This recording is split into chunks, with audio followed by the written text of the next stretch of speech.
What's up, guys? Working on this four-wheeler, Yamaha something.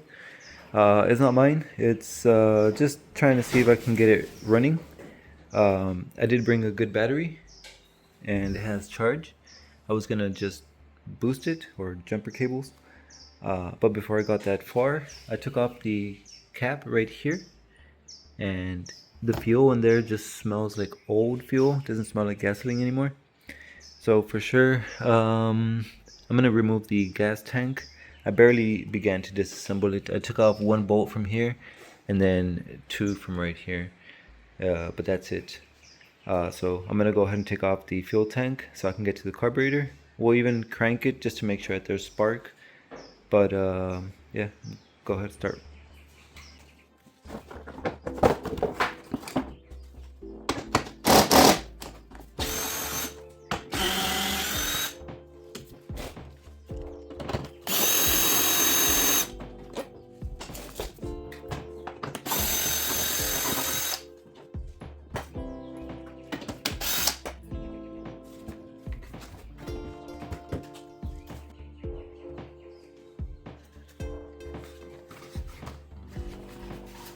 Alright, and there's the carburetor. With this fuel filter.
Okay, here's the carburetor bowl.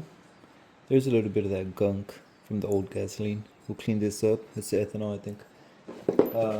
No big deal with that one. This is the carburetor, and I think this is aftermarket. I'm not sure. But we're gonna go ahead and get that out of the way. Clean these. Those are the jets. This screw looks pretty rusted. See if it doesn't break. But in here is the needle for the float. It stops the gasoline from coming in. Once this float, it's actually this way. But right now it's stuck. It doesn't go up or down.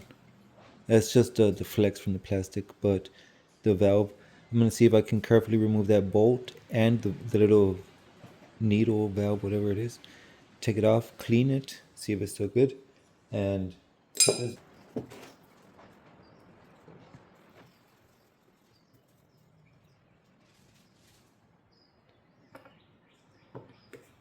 oh, might have just unstuck it.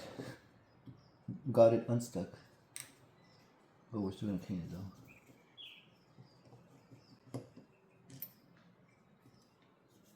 Those look pretty clean. Hold up.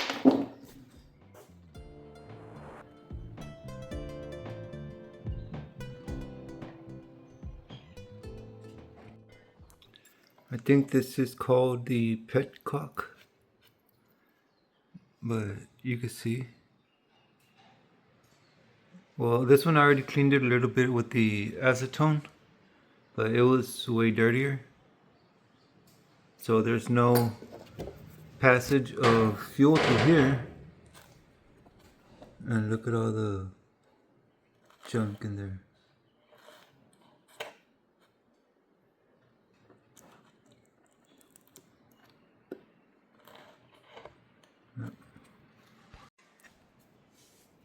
Okay, I went ahead and finished installing the carburetor after the cleaning. I cleaned all the needles, like the jets, the needle for the float, all that. Everything came out really clean, really nice. One thing I noticed on the choke cable, it had an extra one of these, that's the needle for the choke. So I took one off and I left the other one installed. I also adjusted the cable right here. So this right here just works perfect. I also went ahead and adjusted the one for the throttle, so it barely, like when you tap it, the cable barely reaches. And then the petcock, I went ahead and disassembled it, or took off these screws. I cleaned all the junk that it had in there, and I also went ahead and put new rubber line and a new fuel filter. So all that is ready. It does have a low battery. I think it has about 3.5. Turn off the fuel flash. It's about 3.5 volts. So I brought my battery and I passed cables, and with the other battery, it does start. Let me see if it'll start right now. It's been parked for a minute. So we'll turn on. It is in neutral, and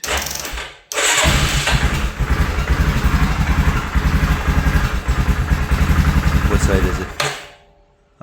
It's cold. I need a. All right, but you get the idea. Like, it starts, right? It's just cold right now.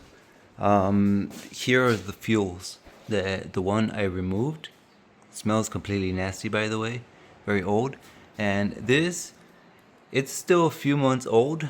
Not brand new fuel, but it still has that ignite power.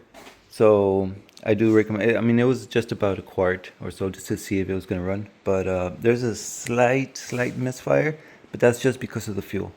The battery, right now we're connected, so we are at 12.8 now. On. I'm not sure which side is the choke side, so it's on. Oh, and there's an idle screw right there. So we can raise or lower the idle with that one. See, there's a slight. That's because of the fuel though.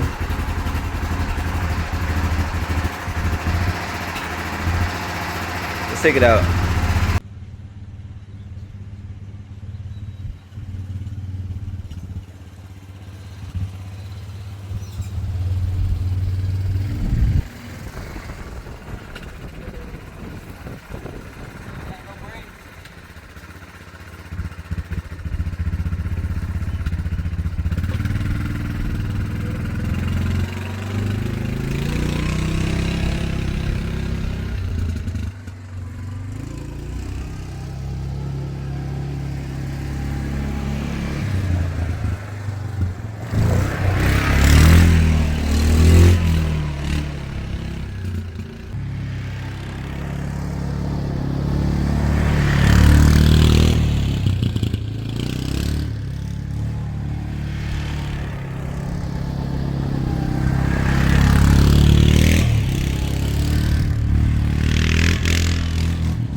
Okay, so that was pretty fun. So yeah, I had already like inflated the tires to their proper PSI. Right here, there's a tag where it says 3.6, between 3.2 to 3.6 PSI. So they have that little flex on the tires, and it has good suspension. Although I didn't get to sit on it, I was standing most of the time because of the battery right there. But I was just transferring the body weight back and forth, and it was just fun to drive. Like really cool. And this has a 500cc engine. I think, I don't know about the wheelbase, maybe that body fits on top of here. So, and this one, I think it's even a 4x4. I didn't get to try the button for that. I don't have a place for that anyways. But very fun. See if that'll give us the motivation to finish the mini truck. This is by Carter Brothers, at least the body is, the Carter Brothers. Mini monster truck. We're gonna change out the wheels and tires. There's just a few modifications that I was doing. I removed the grill. It was vibrating a bit, so I was working on that. But I also found that I want to raise the steering wheel just a bit forward because I do sit, and then I'm kind of like I'm pulling myself like because of arm's reach, grabbing the steering wheel, so I'm not like relaxing on the seat, and that's as far forward as it can go. Also, I want to do some cushions, or I've thought about one of those racing seats, but I had to throw this build off, I don't know. And of course the max pitting rods. I took this out to town just to test it out, just to see the brakes and how it drove and anything.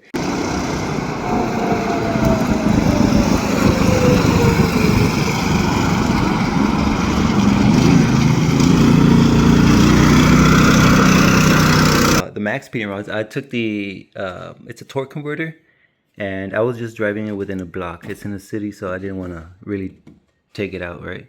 So this type of torque converter, it widens, and then you really need some, like a good distance road, like a good lengthy road, so that this picks up top speed. It's not that the engine doesn't have the power to spin the wheels. That's just a type of torque converter. Like you really need to expand the whole clutch so that it gives you the whole top speed. And bottom end torque, it won't like do a burnout. At least that's what I'm thinking. But we're gonna change out the wheels and tires to the 8-inch with some 22s. So that'll give us a lot more cushion. Since it has no suspension, it's pretty rough. And like I said, like because the steering wheel is like kind of deep in there, I was either thinking of a deep dish, pull it forward, or make an extension to pull the steering wheel a little bit more like back this way. But other than that, like it was riding pretty good. Just as far as little vibration, because this is all fiberglass, and then it has fiberglass parts inside, and they're really close to each other. So they are like rubbing. So they're just like plastics rubbing on each other, like so it's a vibration, and it sounds like echoey in there. But on the outside, yeah, we'll see about taking this one out and for a little test run. But this one is done. Just gonna get this out of the way.